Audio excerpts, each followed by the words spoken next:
Back to the Future wasn't just a blockbuster. It was a miracle stitched together from accidents, firings, and pure stubbornness. On screen, Marty McFly and Doc Brown glide through time with style. But behind the scenes? The movie nearly collapsed a dozen times. Scripts were rejected for years, actors were swapped mid-shoot, the studio hated the title, and the car itself almost killed people. What you saw was a perfect ride into the future. What really happened was chaos wrapped in comedy. You're about to discover 20 weird facts about Back to the Future that will change how you look at this film forever. And don't miss the bonus fact at the end. It's so strange, even Doc Brown would say, "Great Scott!" 1. The two Marty McFlys. Most fans don't know this. Back to the Future was halfway finished before Michael J. Fox even showed up. Eric Stoltz, a rising star, was originally cast as Marty McFly. For 6 weeks, Stoltz filmed entire scenes, stunts, and emotional moments. But there was a problem. He wasn't funny. His version of Marty was dark and serious, and test footage left the crew cold. The studio panicked. Imagine the cost: sets rebuilt, actors brought back, and every scene reshot. Michael J. Fox finally came in, juggling late-night shoots while still starring in Family Ties. The Marty you love is actually the second Marty, born out of a $3 million do-over. Fact number 2. The refrigerator time machine. The DeLorean is iconic today, but in the early drafts, time travel was powered by a refrigerator. Yes, Marty was supposed to climb into a giant lead-lined fridge while Doc used a blast from a nuclear test to send him through time. The plan was scrapped for 2 reasons. The budget was impossible, and Spielberg worried kids would crawl into fridges and get trapped. Out of desperation, they chose the stainless steel DeLorean. Sleek doors, futuristic look, and just weird enough to be memorable. It wasn't destiny. It was a lucky last-minute switch that turned into history. Fact number 3. The dangerous DeLorean. The DeLorean might look cool on screen, but behind the camera it was a death trap. The car barely worked, constantly broke down, and filled with smoke under hot studio lights. During one sequence, the car's faulty mechanics nearly rolled it over with crew inside. Actors complained about toxic fumes leaking into the cabin, and mechanics worked night shifts just to keep it alive. The irony? The car that symbolized the future was already falling apart in the present. Every scene with it was a gamble, and yet that gamble created one of cinema's most iconic machines. Fact number 4. The title that almost ruined everything. The name Back to the Future feels perfect now, but Universal executives hated it. One studio head insisted audiences wouldn't watch a movie with the word future in the title. His solution? Rename the film Spaceman from Pluto. Steven Spielberg saved the day with a clever trick. He sent a memo pretending to thank the exec for his great joke, making it impossible for the man to admit he was serious. That one sarcastic letter killed the worst title in movie history. Without Spielberg's quick wit, Marty might have driven into theaters under the dumbest name imaginable. Fact number 5. Fire on the lot. In the middle of production, disaster struck. A fire broke out on Universal's backlot, dangerously close to where Back to the Future was filming. Sets were destroyed, shooting was halted, and the insurance company nearly shut the entire film down. For weeks, the crew worked in chaos, rebuilding and shifting schedules to keep the project alive. The fire was almost erased from public memory, but it nearly erased Marty, too. Sometimes, the biggest threats to a film don't come from critics or budgets, but from flames that don't care what masterpiece you're trying to make. Fact number 6. Michael J. Fox's sleepless schedule. When Michael J. Fox finally replaced Eric Stoltz, he didn't get to quit his TV job. He was still the star of the sitcom Family Ties, which filmed during the day. That meant Fox shot Family Ties from morning until evening, then rushed straight to the Back to the Future set, filming all night until dawn. He averaged just 3 hours of sleep a night for months, often dozing off in his car between shoots. Cast and crew were amazed at how he stayed energetic, but makeup artists often had to hide dark circles under his eyes. If you look closely, you can see the toll in some scenes. Marty's frantic energy wasn't just acting. It was exhaustion turned into performance, giving his character the exact manic spark the movie needed. Fact number 7. The clock tower's hidden history. The Hill Valley Clock Tower is one of the most famous backdrops in movie history, but it wasn't built for Back to the Future. The set was originally created decades earlier for Universal Films and had appeared in dozens of movies and TV shows, from To Kill a Mockingbird to The Twilight Zone. By the time Marty and Doc were filming, the facade was falling apart. Production crews had to reinforce it and even rebuild sections for safety. Ironically, the scene where lightning destroys the clock tower was shot on a structure already patched together. What audiences thought was a timeless town square was actually a recycled Hollywood illusion. One strike away from collapse even without Doc's lightning. Fact number 8. Universal wanted a different title. Hard to believe, but studio executives at Universal actually hated the title, Back to the Future. Sid Sheinberg, the studio president, argued that kids won't understand what going back to the future means. Instead, he suggested renaming it Spaceman from Pluto. Yes, really. He thought it sounded more commercial. Robert Zemeckis and Steven Spielberg were horrified, but Spielberg saved the day with humor. He wrote back pretending to take it as a joke, thanking Sheinberg for the funny memo. Embarrassed, Sheinberg dropped the idea. Without that clever deflection, posters might have read Spaceman from Pluto. Not iconic, not timeless, just ridiculous. Spielberg's wit literally saved the movie's identity. Fact number 9. The Libyan terrorists used real weapons. The opening chase scene where Marty is attacked by Libyan terrorists was no Hollywood illusion. The production rented real AK-47s and rocket launchers, only partially disabled for safety. Actors handled them with extreme caution, but Christopher Lloyd later admitted the set felt unnervingly authentic. Combine that with the unreliable DeLorean engine, which kept stalling mid-chase, and you had chaos brewing. A single mistake could have meant disaster. What looks like a slapstick action gag on screen was actually built on very real danger. Hollywood magic here wasn't harmless. It was a gamble where every take carried genuine risk. Fact number 10. Johnny B. Goode sparked a copyright fight. One of the film's most iconic moments is Marty shredding Johnny B. Goode at the 1955 dance. But here's the kicker. Universal hadn't fully cleared the rights when filming. Chuck Berry's publishers quickly raised concerns about whether the movie implied Marty invented rock and roll, sparking accusations of cultural erasure. Though Berry himself reportedly laughed at the joke, his publishers weren't amused. They pushed for higher fees once they realized how legendary the scene had become. At one point, legal red tape even threatened its release on home video. The performance that became a pop culture landmark almost vanished in paperwork. Fact number 11. A lightning strike nearly fried the set.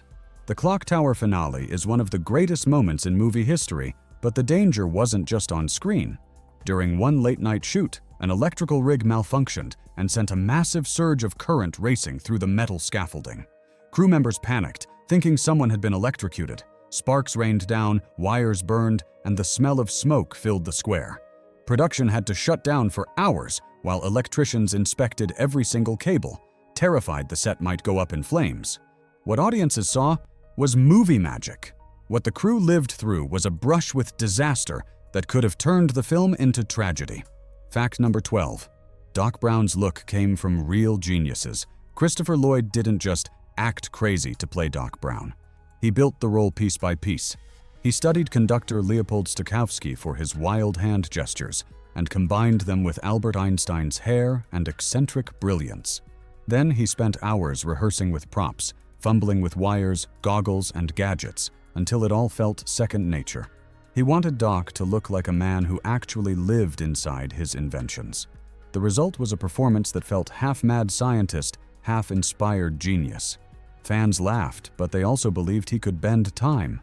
Every great Scott came from careful research and a vision of brilliance teetering on the edge of madness. Fact number 13. The mall scene had a dark secret. The opening mall sequence, where Marty first tests the DeLorean, was shot at Puente Hills Mall in California. But few fans know the location carried a tragic backstory. Just months before filming, the mall had been the site of a fatal robbery attempt that left locals shaken. Crew members working overnight often whispered about the bad energy of the place.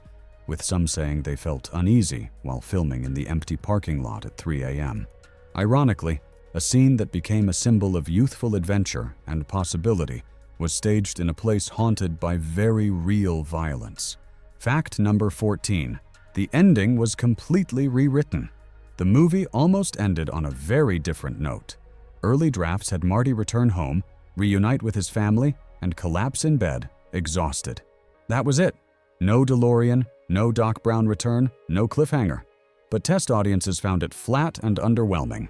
So Zemeckis and Gale rewrote the ending just weeks before release. They added Doc's sudden arrival, the hover-converted DeLorean, and the immortal line. Roads? Where we're going, we don't need roads. That one rewrite didn't just save the ending.